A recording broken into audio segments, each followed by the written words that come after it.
Look, Daddy, it's you.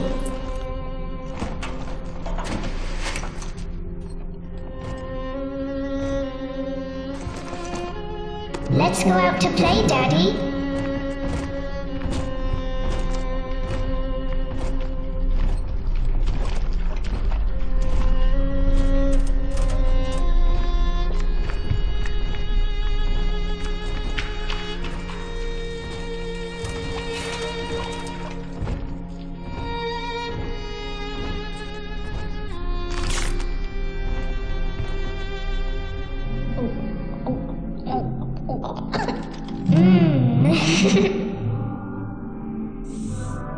More angels, Daddy. This way.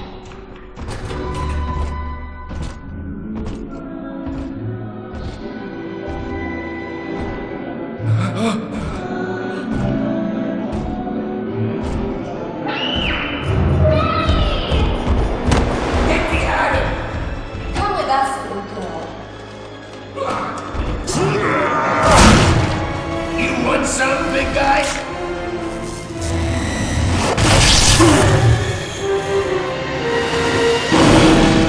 Bigger they are, harder they are!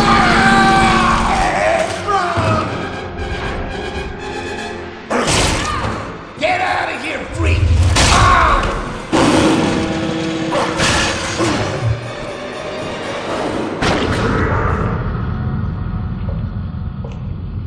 There we are. He's perfectly safe now.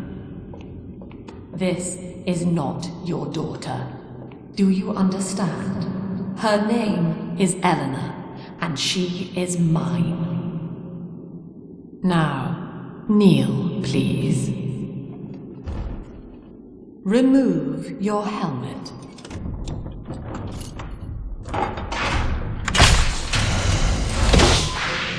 Now, take the pistol. Place it against your head.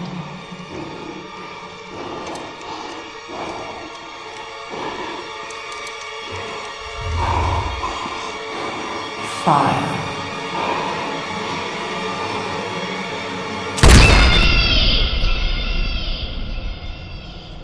Hello, world, and welcome to Bioshock 2. This is the sequel game to Bioshock 1, of course, and we are going to play it, so let's go.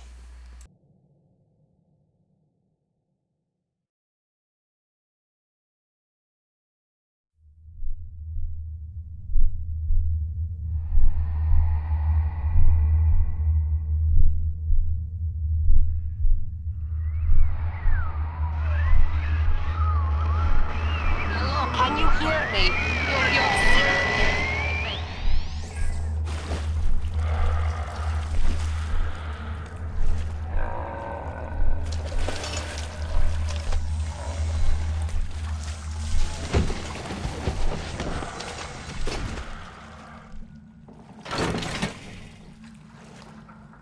In the house of upside down, Saller's top floor, Paddocks ground.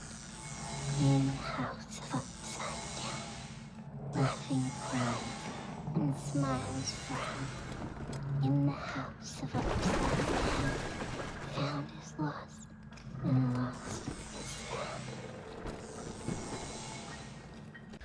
To this day, I have no idea what the House of Upside Down is or why they're talking to me about it, but it's creepy. Quit it. Also, I have no reflection in this pool, which is also creepy. Quit it.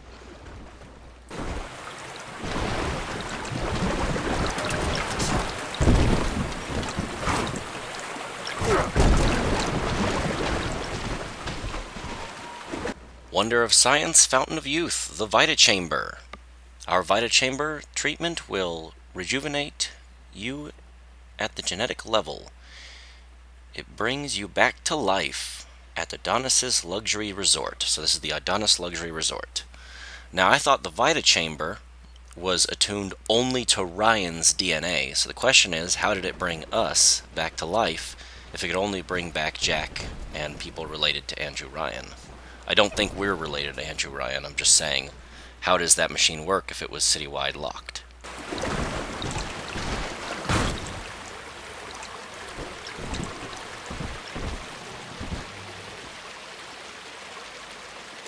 I recognize none of these people. I suspect them to just be stock photos they got from the internet, so probably not anyone relevant to the storyline. I do like the destructible environment, though. I like that I can break shit.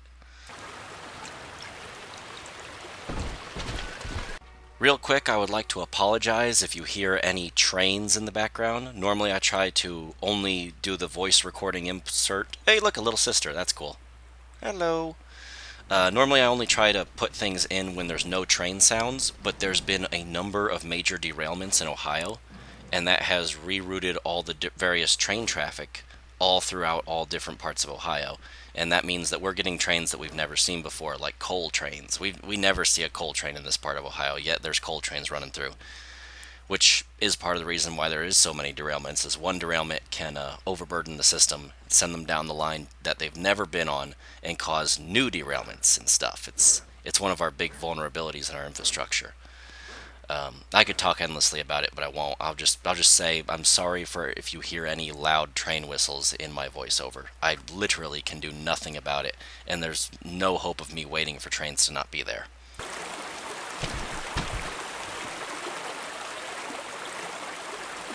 So, last time we saw Rapture, it was in pretty bad state, but it was all recent damage of a recent event. This is like decaying damage. This is just lack of maintenance, and things are getting really bad.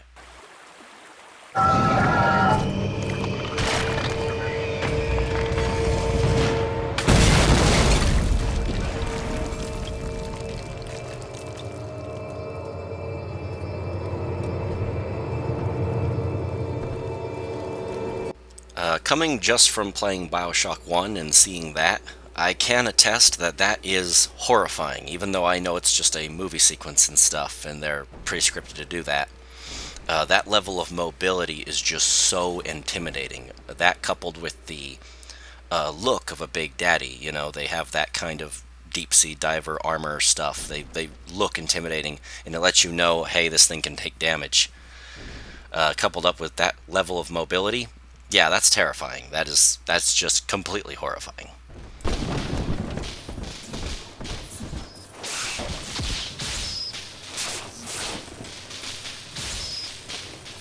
You have an electrical generator directly adjacent to the pool, not even in its own like little broom closet room. It's just right next to the freaking pool where people are swimming. Luxury my ass. Hear me?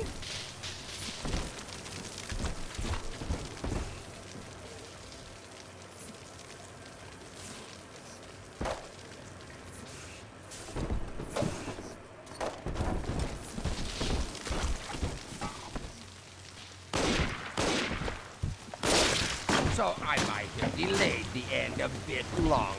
Sacrifice! All must sacrifice! My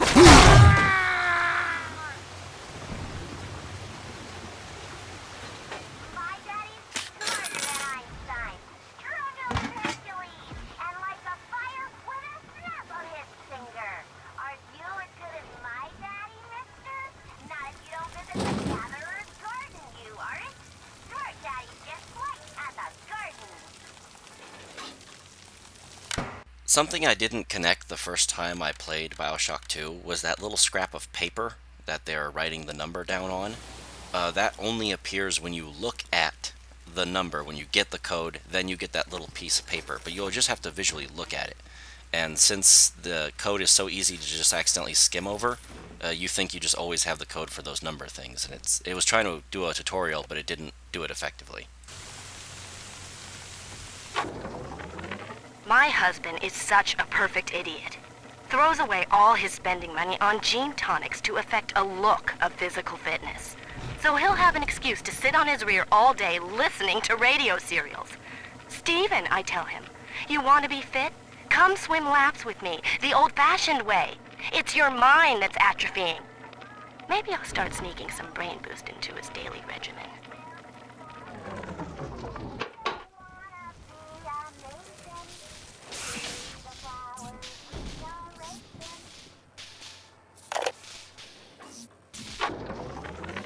Lesson 1, mop jockeys. You are under the ocean now. If you feel the soft patter of rain on your hat, you're already fired. Lesson 2. You can jumpstart a dead generator with a direct spark, but clear the guests out of the pool first. Scares these rich pricks to watch a working stiff hurling thunderbolts. You follow me?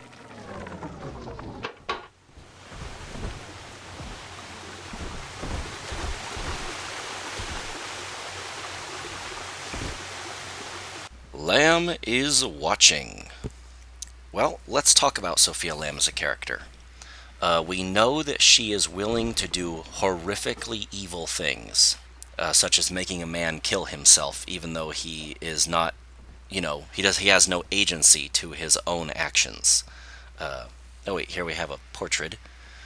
We have Tenenbaum, Andrew Ryan, Dr. Suchon. I think that's Sander Cohen. Yeah, I think it's Cohen. And then the two in the back are Sophia Lamb and some other guy that looks like Hitler. I don't know who that is. The Best and Brightest of Rapture, or Rapture's Best and Brightest, 1952. So, back to Sophia Lamb. She's willing to make us kill ourselves in front of her own child and make her own child witness an act of atrocity, But she wasn't willing to just take the gun, put it to our head, and pull the trigger herself. Likely because she doesn't like getting her own hands dirty, or she thinks it's beneath her or something. Here we have Until Metamorphosis by Dr. Sophia Lamb. Basically, Sophia Lamb is a wolf in shepherd's clothing, leading the sheep all the way out to the slaughterhouse, She's promising a lot, but it'll only happen after you walk through those doors, after the metamorphosis, after the big change. No matter how horrific things are currently, or how miserable your life is, or how poorly she's running the city, it'll all get better once you walk through those slaughterhouse doors. Then it'll all be better for her. You not so much, she doesn't know about you, but for her, things will definitely be better.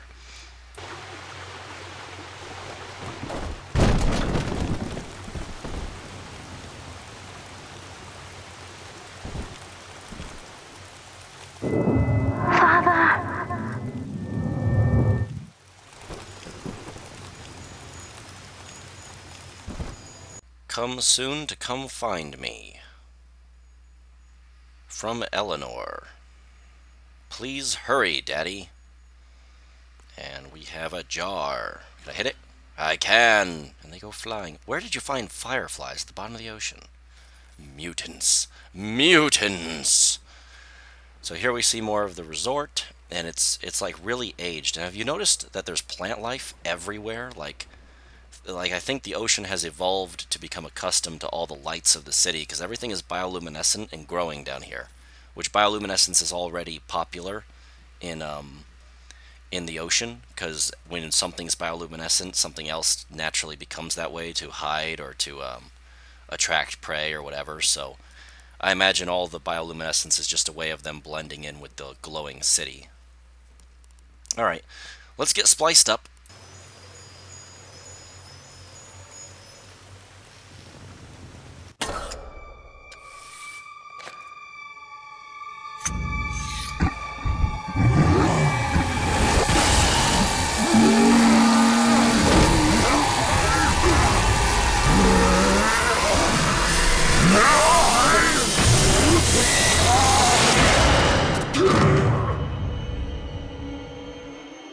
Daddy was sleeping for such a long time, and Eleanor has missed you. Find her and you'll be all better. Daddy!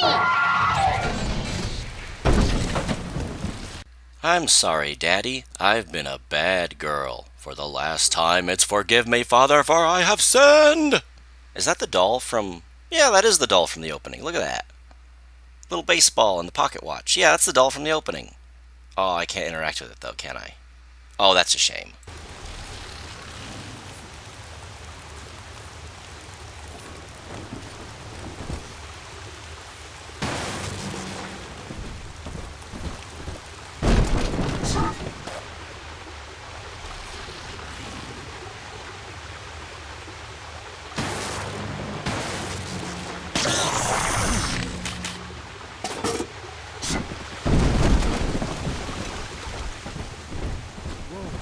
Woe unto the great city!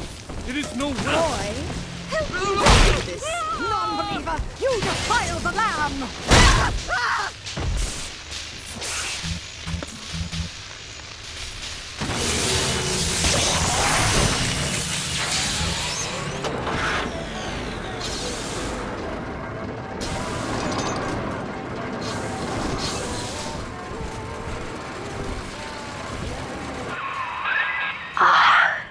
At last, a signal. You, who are bringing this dead city to life, listen. My name, it is Tannenbaum. I know who you are, and I am in much need of your help. Please, find me in the Atlantic Express train station. Looking out the windows in the first Bioshock was a nice and all. It was usually a nice view, but it was always a flat portrait, put outside the window for us to look at, and sometimes some details added to it, like jellyfish or a shark. This time when we look out the windows, we see the bottom of the ocean. We don't just see the tall skyscrapers going up and then the tall skyscrapers going down. We're at the bottom of the city. We're literally at the slummiest, scummiest parts. We're in the alleyways, we're in the dirty shanty towns and stuff. That's the whole point of Bioshock 2.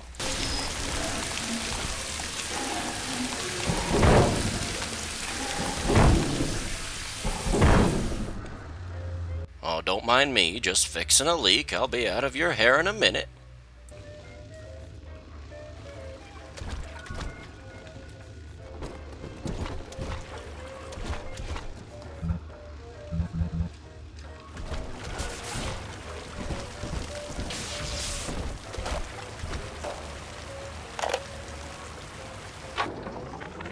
To my daughter, Eleanor, soon you will be born, and Rapture will be your home. You shall be raised as I was, to advance the common good through social psychiatry. This city's potential is immeasurable, Eleanor, yet our beliefs are unwelcome here. Life will be difficult, but the price of revolution is always dear. If we are patient with her, Rapture will come to us. The hounds! More character analyzation of Sophia Lamb. So, she has a child, but rather than say, my life and my values and my goals need to take a step back for me to raise my child to be as productive in whatever society that we're in currently so that she can live her best life or whatever.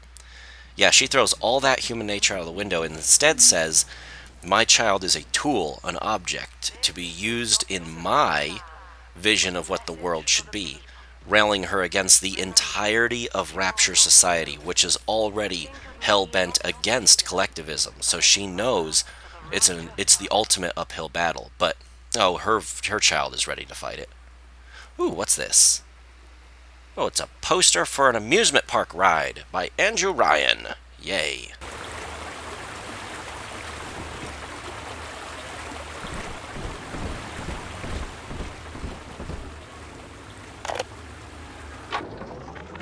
I am back in Rapture after so many years. The little ones I rescued are grown up and think of me no more.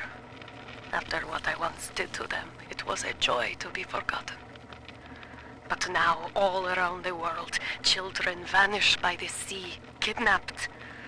And so I return, in fear of what I already know. Someone is making new little ones, continuing my work, my sins.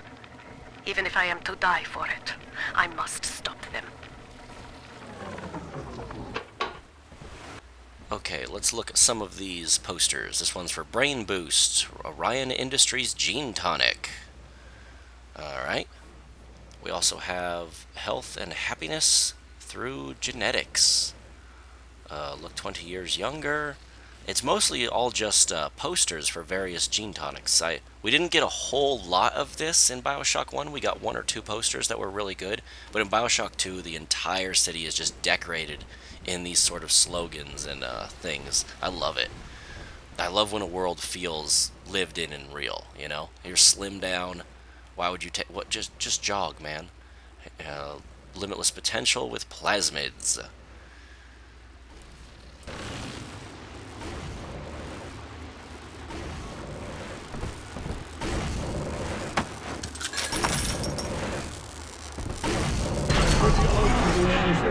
Saying, true and righteous are your judgments, O Lord. Take my furs! Never!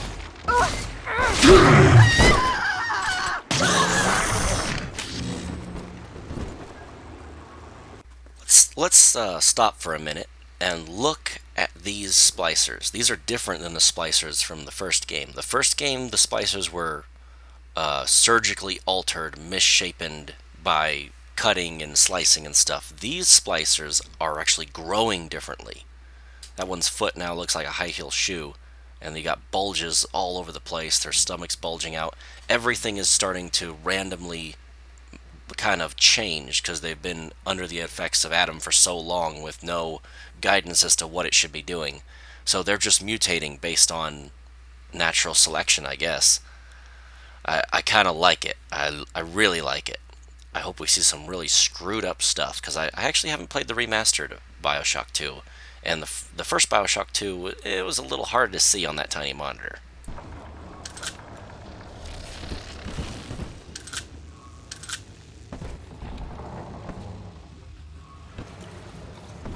I know exactly whose tape recording I'm about to listen to. So I'm going to have to risk some kind of copyright infringement or something in order to play him in properly, because he needs some awesome intro music.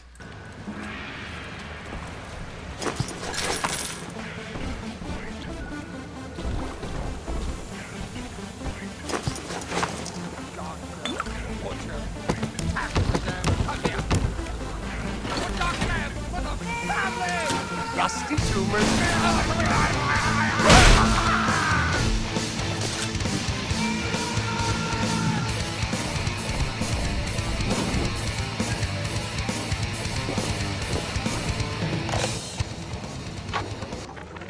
Barely made it down alive. But here it is. And it's real. Rapture. This is where that thing took my poor baby girl. From what I saw in the sub, most of the city's in ruins. But there were lights here and there. And shapes moving. I'm rambling, scared, I guess. But maybe, if I find this Dr. Lamb I keep hearing over the PA, I'll find Cindy too.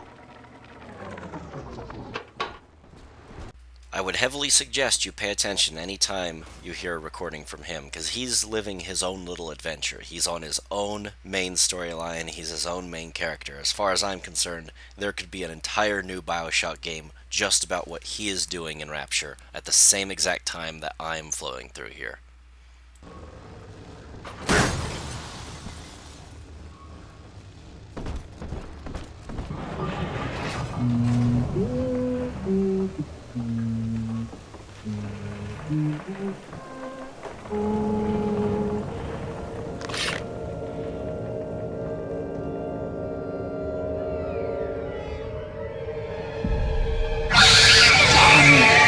Big sister doesn't want you playing with me.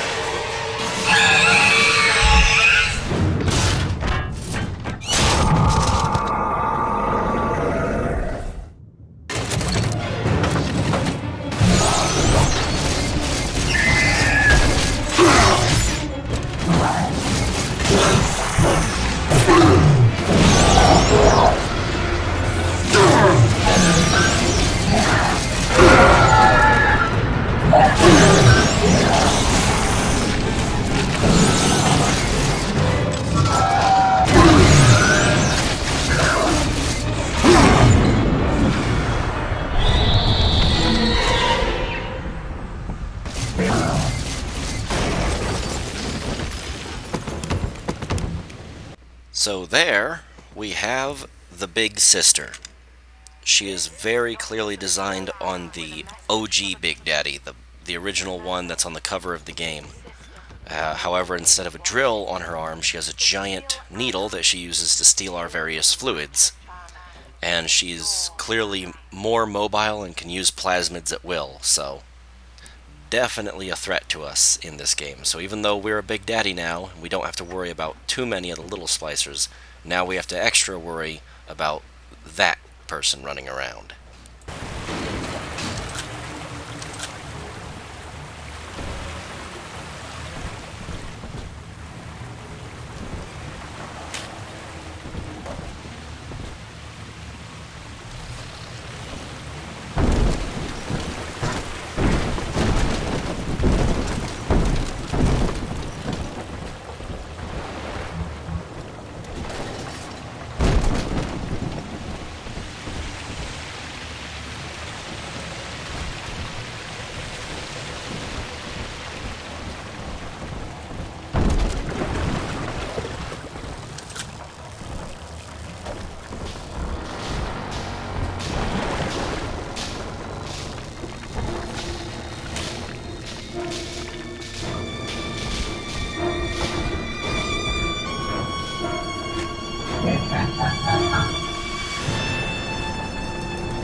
Okay, madam, that's just rude.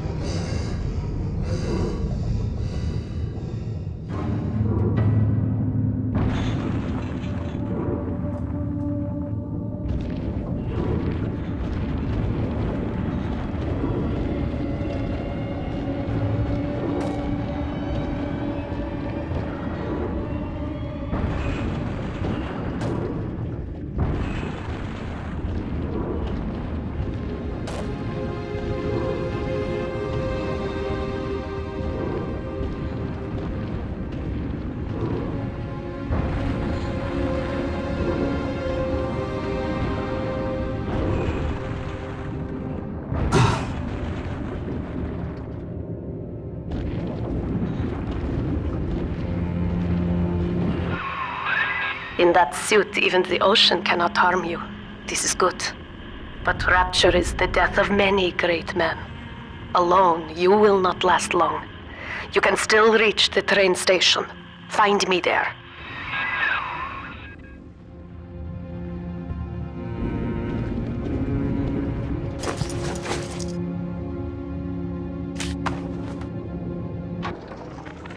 All right, diary. Last entry. Lizzie and I, we found a sphere, and we're going home. Ain't that right, baby? Next stop, topside. Oh, I love you. It was you who saved us, Sammy. It was you, Button. What was that? What's that sound? She's seen us. It's Lamb. Torpedo! Ah, I'm trying to... Ah!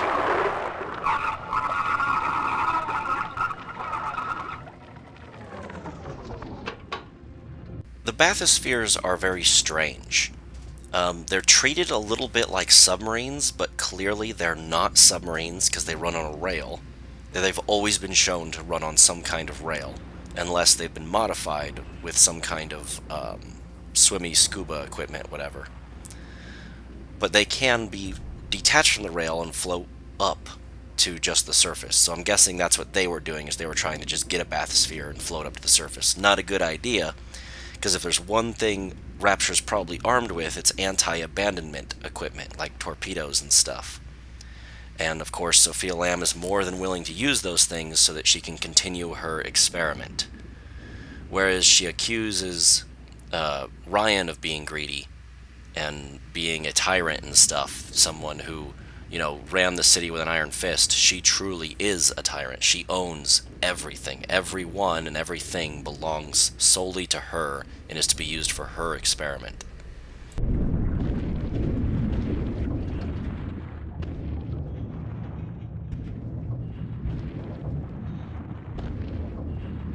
Oh look, there's the plane from the first Bioshock. It ended up there somehow. Neat.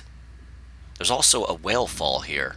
Anytime you find a whale skeleton under the water, that's called a whale fall. They're actually big ocean events where thousands of creatures will emerge to feed on the whale's carcass, because that's a huge amount of nutrients and calories just laying on the ocean floor. So that's what this skeleton would be called, as a whale fall. A single whale fall inside of a well-lit city like this would permanently change the ecosystem, as you'd get a flood of new creatures coming in from miles around.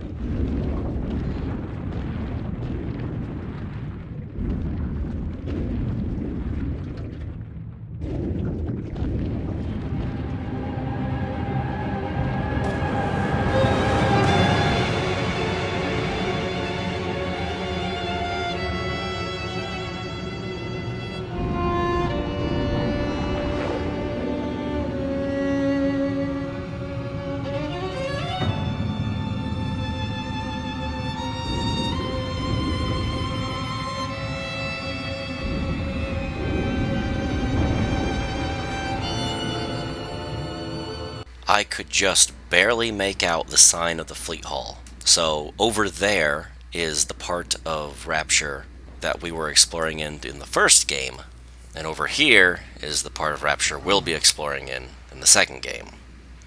I hope that one day there's a Bioshock 3 that brings us back to Rapture, and I hope it's an open world game. I hope they just grab the two maps from the two games, lay them on top of each other, and say, alright, let's fill out the rest of the city, connect everything, and just try to make this work. I think that'd be great. Be amazing. Also, look at all the broken pipes and stuff. This city has been needing a lot of maintenance, and just because Andrew Ryan, the last leader, died, is no excuse to let the city go to ruin. But of course, Sophia Lamb is not interested in running a city, nor is she interested in the city's overall success or being changed into a utopia.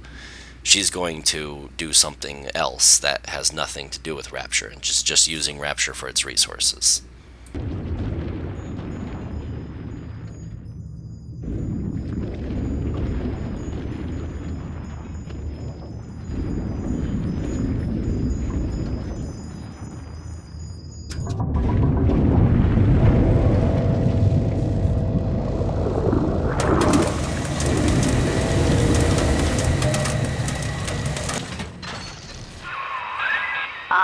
Herr Delta, you arrive as the little one said you would. Come upstairs to the ticket booth, and I will offer what I know of you. Go ahead, ruin it! Fucking get them!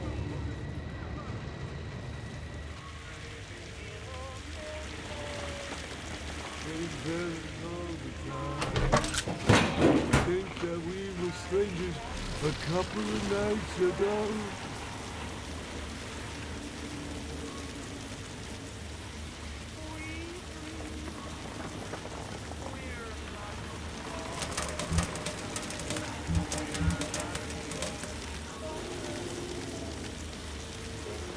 I'll take 3 this time. You understand that? 3.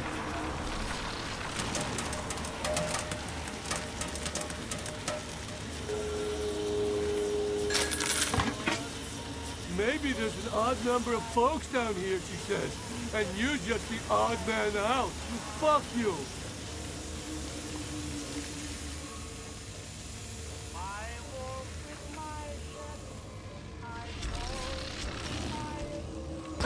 Open up, now! Now most who survive are like this. Splicers. They're drug addicts. Vicious animals.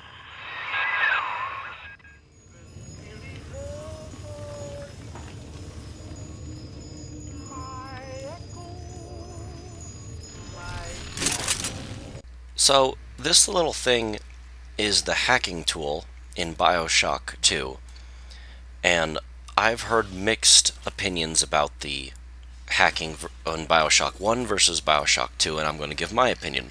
I think, 1, the hacking system that they have is perfect the way it is, but only for Bioshock 1, because Bioshock 1 is a slower paced game. It's more about horror and suspension and carefully going into a situation, thinking about what you're going to do, and only occasionally do things get exciting.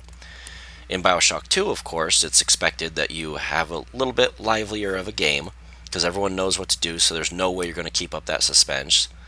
You gotta make things a little bit faster paced, just a little bit, and not treat the entire thing like with a horror mystery anymore, because you're never going to be able to keep up that flow across multiple game titles. So to switch the hacking system into a live time thing where you can only do it if things are calm, you can't just run up and hack something anymore, or you have to do it on the fly, I think that's great. I love the hacking in 2, but only with the new style of game that 2 is.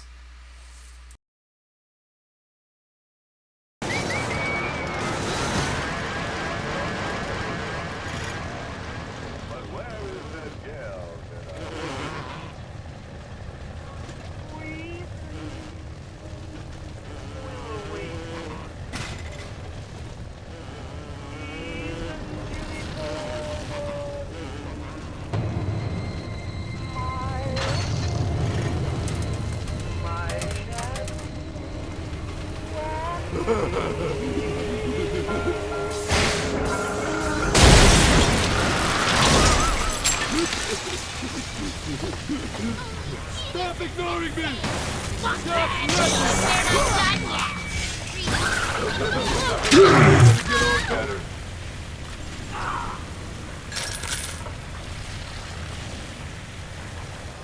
This is Dr. Sophia Lamb. Andrew Ryan is dead, but the tyrant dwells within us all. Remember, we reject the gene. We reject the self. We reject the tyrant.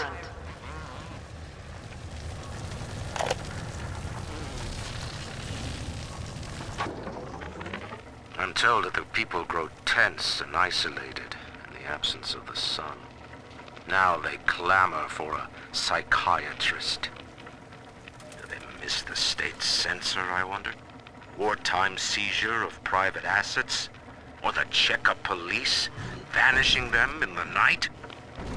Regardless, this Lamb woman is said to be the foremost practitioner in her field. Fine. If she can quiet the rattling of the Great Chain's weakest links, I will leave her to it. Obviously, it's no coincidence that we find this tape recording in conjunction with that little speakerphone announcement. It's meant to show us that Lamb is truly what a tyrant is, a tyrannical ruler. Whereas Andrew Ryan was always trying his best to give people freedom and give people the liberty and push for his own ideals, even unto his own destruction, Lamb truly has no ideals. It's everything her way and in the moment that she wants it. Her ideal is to accuse others of what she herself is about to do.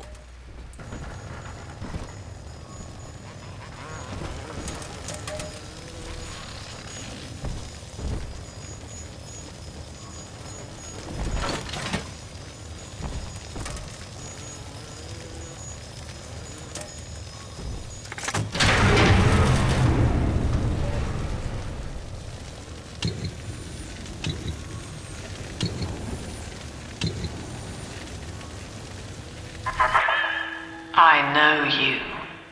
That symbol on your hand marks you a dead man. 10 years, Subject Delta, since I watched you put a gun to your head and pull the trigger. But take heart. Out of your pain, paradise was born. I don't know how you survived, but your suffering is over now. These men will ease your burden. Please understand that like all I have done, this is an act of love. It is Sophia Lamb. She has found you.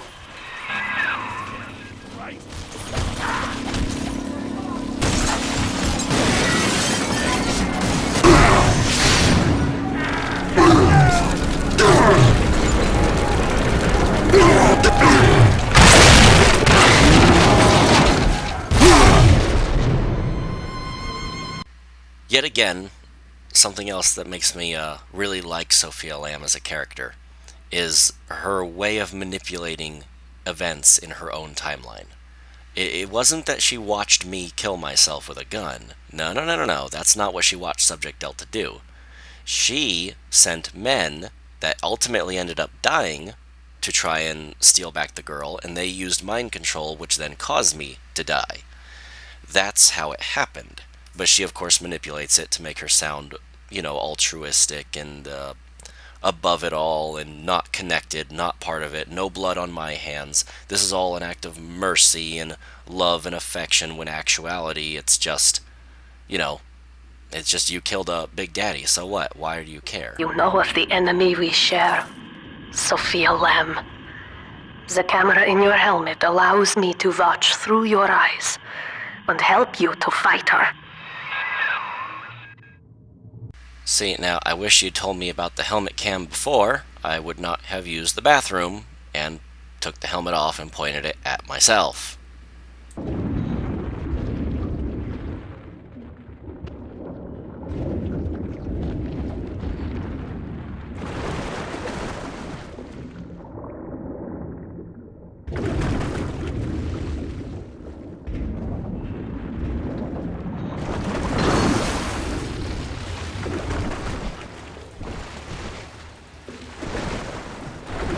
I would like very much to obtain that item, but I don't know how I'm going to do it yet, so we're going to have to figure that out.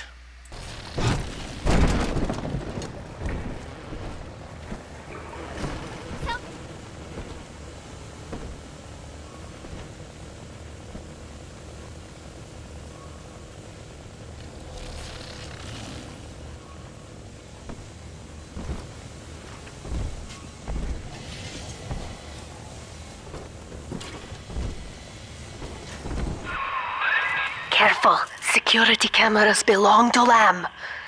But if you are clever, they can be made to serve you.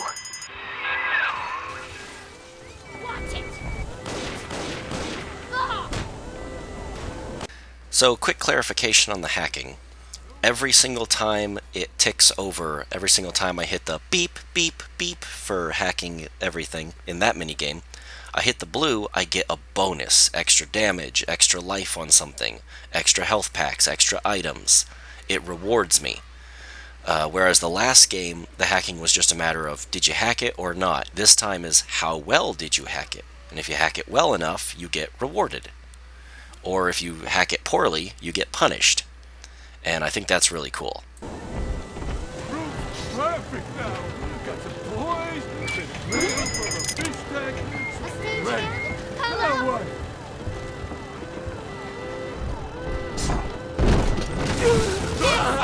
Stage left! You sick bastard!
Father, it's me, Eleanor.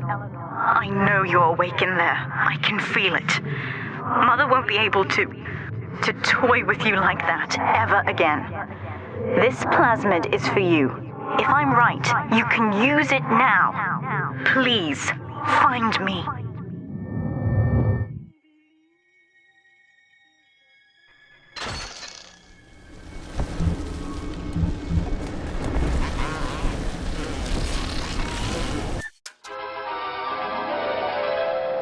Throw objects at foes. You can even catch grenades and throw them back.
Hello, Mr. Diary.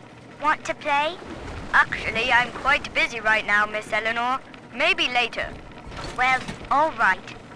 But do you mind if I take you apart while I wait? I promise I'll put you back together. Wait! You can't do that! No! Wait! Eleanor!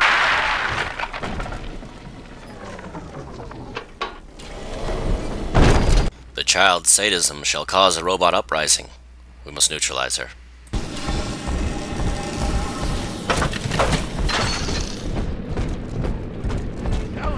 He's up topside now, eyeballing with all the can-can girls. And if anybody gets lippy, pal, he's got the bomb. Sent whole kindergarten full of kids. I can wait. Why not?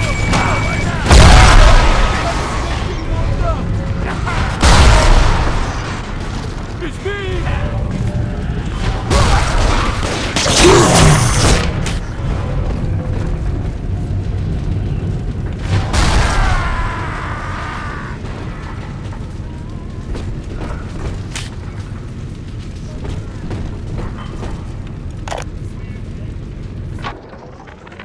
There would be no Rapture without me. No city without the Atlantic Express. Ryan took his first grand tour on my flagship coach. But these days, personal bathyspheres are all the rage. My rails only connect the oldest parts of Rapture now. And the city's just left me behind. Plenty of cash in the bank, though. This private vehicle craze will blow over soon. Oh yes, sir. You have given me a glorious excuse to talk about trains. Father, quit rolling your eyes and quit spoiling things for Mother. I know you watch my videos. Now shut up and listen. So, his first mistake is marketing railroad locomotives as a luxury, as your private, oh, I feel so fancy. You shouldn't care that Andrew Ryan rode your flagship coach or whatever. That shouldn't matter, because they're not going to pay for a gigantic luxury train to roll down the rails that everyone else uses. They're going to use a personal vehicle that is all their own. They're going to get comfy in their own little way. So also, he's making another fundamental mistake in that he's allowing his competition to decide when he is going to get back on his feet. He's doing the whole, oh, this craze will end. Don't allow the market to decide, and don't allow your competition to decide. You need to decide. So what he needs to do is remarket the whole thing as something is a necessity for Rapture's functionality. He needs to market that this is what the povertists ride. This is what people who are down on their luck ride. This is what you need to do to go to work and get home cheaply and efficiently. He needs to market the whole Atlantic Express thing as the backbone of Rapture. This is what gets people and things moving. So by marketing it as a luxury item that, only certain people would prefer to use, he's actually blocked himself. White is not black, Dr. Lamb. Down is not up, and straw is not gold. Look around you. Rapture is no miracle. It is a product of reason. Impossible unless 1 and 1 are 2, and A equates to A. And yet, alone, each man is a prisoner to bias, dream, delusion, or the pain of a phantom limb. To one man, they are as real as rain. Reality is consensus, and the people are losing faith. Take a walk, Andrew. It is raining in Rapture, and you have simply chosen not to notice.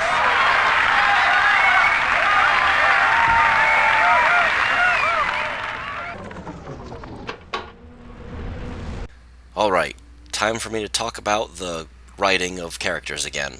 So Andrew Ryan makes a very strong point there, where he's like, the reality is reality, you just gotta do it. But Lamb does the whole sway them with their emotions rather than reality.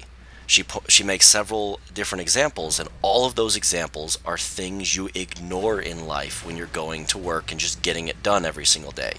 Your phantom limb hurts because you chopped off an arm. Well, too bad. You're a logger. Cut down the damn tree, put it on the damn wagon. You have no time to worry about your own personal suffering.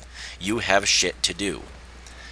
And then she uses the whole, well, it's raining in Rapture, and you've simply chosen not to notice. Well, then go fix it. Your little, wah, look at me, I'm suffering, does not fix the rain in Rapture. And it's leaking more in Rapture now under her control than it ever did under Andrew Ryan. Which is hilarious because no one's calling her out on that. It feels a lot like some of our modern day, cities where it's like, wah, we have this problem, and now it's a little bit worse. Wah, we have this problem, we need whatever, money, whatever. And then it's a little worse. And that cycle just continues endlessly. Whereas someone needs to nut up and say, here's the problem, here's how I think we can fix it, here's the budget, here's what we're going to do. And if it doesn't work, well then, I'm sorry, I tried my best. But, of course, Lamb would never say something like that. You gotta make them feel good while wasting their time.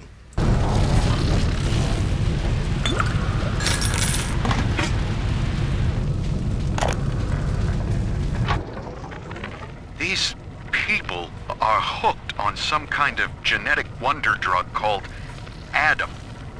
I've read the word splicer scribbled on walls like a warning. One of them cornered me and Christ, his face. I had a gun, but I choked. And then out of nowhere, we both heard this singing. And he took off like hell on wheels. It sounded like a kid. A little girl. Cindy's alive. I know it in my gut.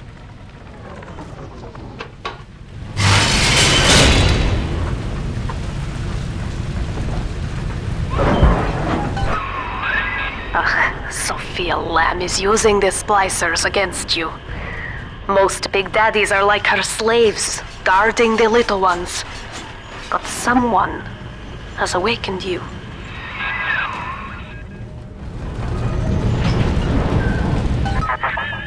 I know of your bond with Eleanor Delta. To save yourself, you will come for her. But Eleanor has a destiny, one you cannot share. There is no place for you in paradise.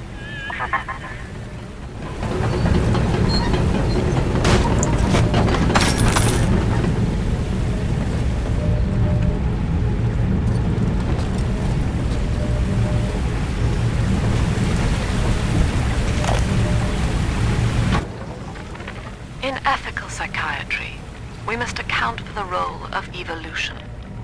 Depression, fits of panic, sexual pathos, all responses to ancient selection pressure. The irony is that this theory is why Ryan's people invited me here. They mistake my study of natural law for the worship of competition.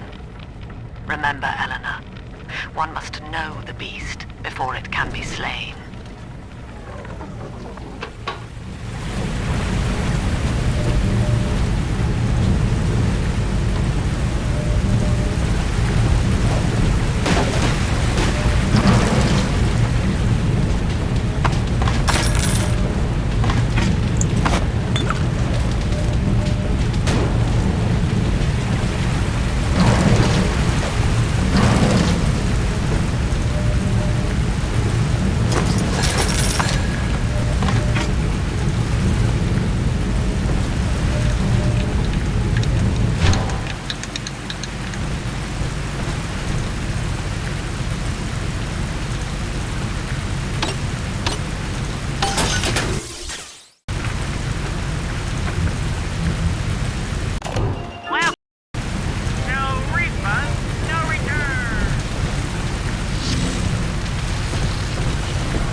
Quickly, head for the elevator.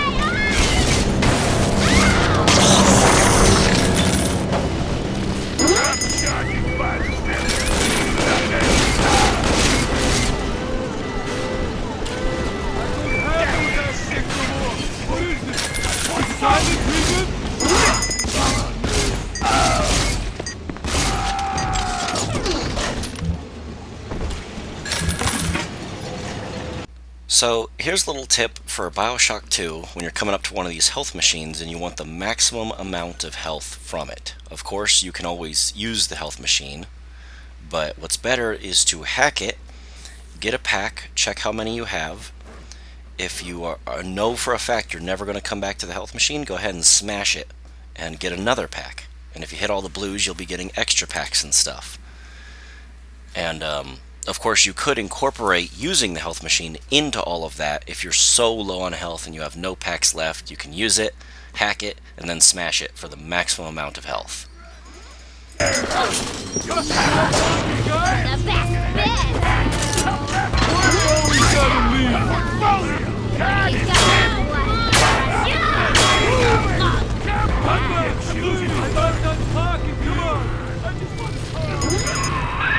Now, here is what the children tell me.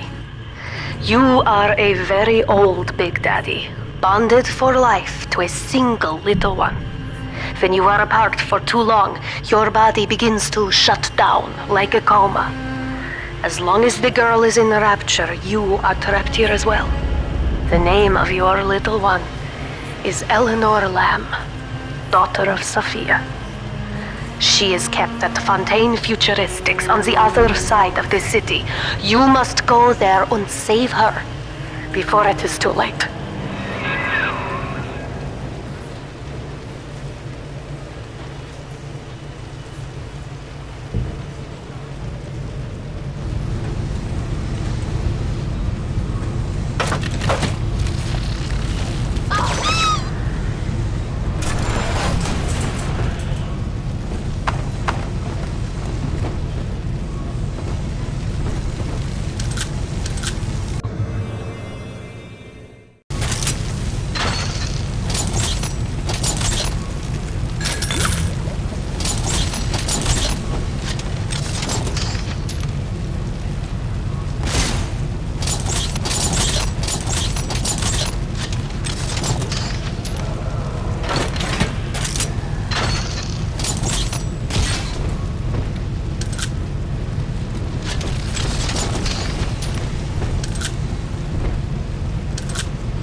Dr. Su Chong's death was a nasty blow to the Protector program, but I'm gradually settling into his role, picking up the slack that his carelessness left behind. We are gaining steam again, but I'm not satisfied. Yes, the Big Daddy defends the girl, but he is programmed only for the fight, like a sheepdog who wanders off unless a wolf is tearing at his flock. When no aggressor is present, he regards his little sister as he might a common houseplant. We need something more, something stronger, an unbreakable physiological bond. So, lore-wise, that tape has always confused me a little bit, because we know for a fact Dr. Su Chong ends up getting killed due to his carelessness around the little sisters with a Big Daddy present. And we see his corpse in Bioshock 1, and it still looks pretty fresh. Maybe that could just be chalked up to bad expression of the visible media. They could have made him more rotten looking, and therefore it would have been left there from way before the war. Or maybe Gil Alexander is doing this experiment on the Big Daddy just literally shortly after his, it all just doesn't feel quite like it lines up perfectly. Because they're trying to explain why I'm a separate Big Daddy from all the others, why I'm so special. But this is happening before Su Chong's death, but it also has to happen 2 years before the events of the first game because of when Sophia Lamb kills me.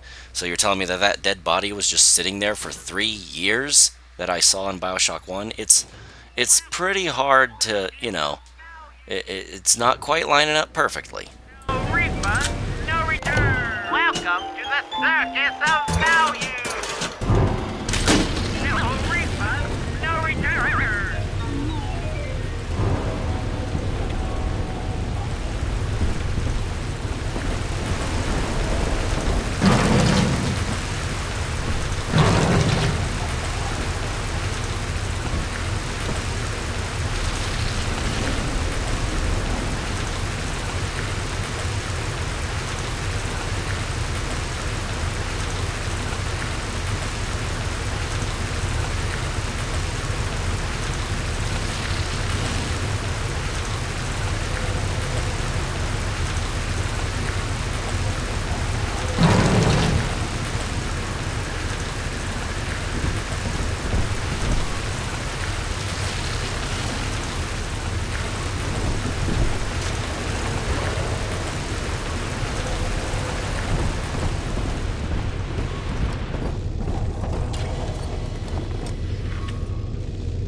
Here, in the ticket booth.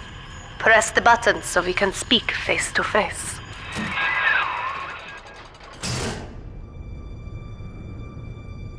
You see? This is why I must fight Sophia Lamb. She is using the new little ones for something. And I have returned to rescue them. If I do not, more children will die for my sins. And the Rapture nightmare will repeat forever. Now, we must talk. Citizens of Rapture, this is Subject Delta. Behind that mask hides an enemy of the people, without soul or sympathy. It is a beast apart, and as family, we must tear out its jaw and drive it back into the sea. Lamb will take this place apart to find you. Please hold back the splicers until we escape. So that's an interesting reveal. Up until now, you would assume that Dr. Tenenbaum would have something to do with our revival, but in actuality, she has nothing to do with our revival. She's just here for the little sisters that she can rescue. And my security bot just took out half my trap bolts. So that's fun. That's exactly what I wanted to happen. But as it would turn out, of course, Tenenbaum is not the one who resurrected us. She's off doing her own little adventure, and was going to talk to us and recruit us up until she found out that Sophia Lamb is 100% gunning for us, and now she wants practically nothing to do with us. Just, oh, nope, we're out. See ya. You can be helped by this other guy or something. Just go do your own thing. So, here I get myself cornered, and this would have likely killed me. I don't know why it didn't. I guess these guys' eyes are just not very good, I guess. But, yeah, this should have killed me. Is me being surrounded by all these splicers. But, good thing I'm a big daddy. Thank you. Now I must leave you, and I am sorry for this. But there are others I must help before the city drowns. This man Sinclair, he is an ally, and will guide you to Eleanor. Goodbye, Herr Delta. And good luck. Well, look at you. A bona fide knight in armor, complete with iron horse. The name's Augustus Sinclair, Sport, Esquire. Old Tenenbaum and I share an interest in the old Fontaine building, the very same place you'll find Eleanor Lamb. I think you and I can do business. Take the train to Ryan Amusements. I'll see you shortly. So, if you were paying close attention during my playthrough of Bioshock 1, you'd actually already know who Augustus Sinclair is. He's closely tied with Ryan and worked for Ryan. He's the one who helped to manufacture and install and invent the Vita Chamber, the thing that brought us back. He was mentioned in Bioshock 1, but we never actually got to see him. We only saw Dr. Shu Chong talking about him in Smack Talk, going, I don't understand any of this quantum entanglement stuff. Sophia Lamb has taken Rapture and is responsible for stealing children from the surface. Her splicers destroyed my submersible and forced me to run. But the ticket booth here is secure, and though I cannot trust him, Sinclair is a valuable ally. I have already rescued a few of the new little ones from Lamb. They all want to know how we will get home. I wish I had the right words for them.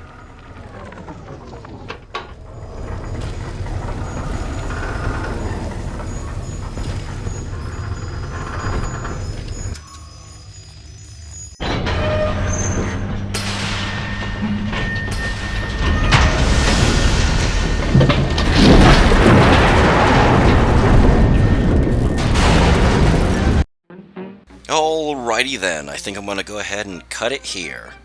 Don't forget to like, comment, and subscribe. It helps me in my eternal battle with the YouTube algorithm and promotes me to do more videos like this.